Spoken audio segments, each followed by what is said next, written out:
নমস্কার, স্পটন নিউজে আপনাদের সবাইকে আরেকবার স্বাগত। আমি সাগর। এই মুহূর্তে আপনাদের সঙ্গে উপস্থিত রয়েছি যুব ভারতী ক্রীড়াঙ্গনের প্র্যাকটিস গ্রাউন্ড থেকে। এখানেই আসন্ন কলকাতা ফুটবল লিগের জন্য অনুশীলন শুরু করে দিল মোহনবাগান সুপার জায়েন্ট। গত মরশুমের ভুল ত্রুটির সূত্রে এই মরশুমে চমকপ্রদ দল গড়তে চলেছেন ডেগি কার্ডোজো। দলে বেশ কিছু নতুন মুখ রয়েছে, পুরাতন মুখ সংমিশ্রণে তৈরি হচ্ছে এবারে কলকাতা লিগের জন্য মোহনবাগানের দল। প্রথম দিনের অনুশীলনে আমরা উপস্থিত হয়ে গেছিলাম। এই অনুশীলনে কি হলো, সিনিয়র দল থেকে এই কলকাতা ফুটবল লিগের দলে কারা খেলবে, পাশাপাশি নতুন কারা সাইন করলেন, সেই সব কিছুই আপনাদের সামনে তুলে ধরছি। তবে এই মরশুমে কেমন হলো মোহনবাগানের দল, যদি সেই নিয়ে কথা বলতে হয়, বেশ কিছু পরিচিত মুখ যেমন মিস করবেন সমর্থকেরা, পাশাপাশি বেশিরভাগ নতুন মুখের পায়ের জাদুতে আসন্ন কলকাতা লিগে মুগ্ধ হতে পারেন সমর্থকেরা। মোহনবাগানের এবারের কলকাতা লিগের দলে রয়েছে নতুন 7 জন ফুটবলারকে নেওয়া হয়েছে। তাদের মধ্যে অন্যতম সাফ চ্যাম্পিয়নশিপ জয়ী ভারতীয় দলের 2 জন সদস্য রোশন সিং থানজাম এবং রোহিত সিং, এই দুজনকে নেওয়া হয়েছে। এছাড়াও গোকুলাম কেরাল থেকে মোহনবাগান দলে এসেছেন মোহাম্মদ বিলাল, গারওয়াল হিরো দিল্লি থেকে এসেছেন আদিত্য অধিকারী, জামশেদপুর থেকে এসেছেন বিভান জ্যোতি। এছাড়া ডায়মন্ড হারবার এফসি থেকেও মোহনবাগানের দলে এবছর দেখা যাবে গোলকিপার দীপব্রতী ঘোষকে, এবং এফসি গোয়া থেকে গোগোচাকেও খেলতে দেখা যাবে সবুজ মেরুন জার্সিতে।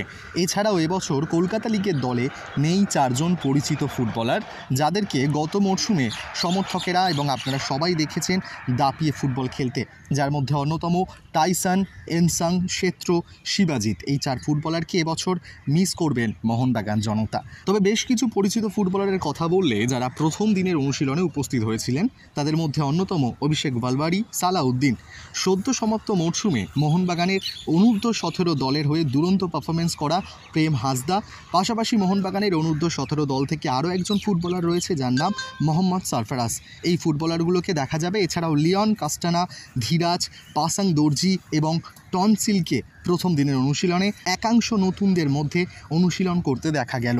তবে সমর্থকদের কৌতূহল রয়েছে, সিনিয়র দল থেকে কি কেউ খেলবে এবারের কলকাতা ফুটবল লিগের দলে। এ বিষয়ে কোচ ডেগি কার্ডোজোকে জিজ্ঞেস করা হয়েছিল। তিনি জানিয়েছেন সুহেল আহমেদ ভাট তিনি থাকলেও থাকতে পারেন, এটা সম্পূর্ণ ফুটবলারের ওপর ডিপেন্ড করছে। তিনি অবশ্য খেলতে চান, যদি সব কিছু ঠিকঠাক থাকে অবশ্যই তাহলে দলে দেখা যাবে। এছাড়া দীপেন্দু বিশ্বাস, অভিষেক সূর্যবংশীর মতন ফুটবলারদের এই দলে নাও দেখা যেতে পারে।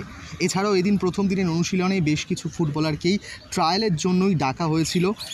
এখন বেশ কিছুদিন চলবে এই ট্রায়াল। তার মধ্যে থেকে মোহনবাগান ডেভেলপমেন্টাল টিমের কোচ ডেগি কার্ডোজো জানিয়ে দিয়েছেন, এখান থেকেও বেশ কিছু ফুটবলারকে বেছে নেওয়া হবে দলের জন্য।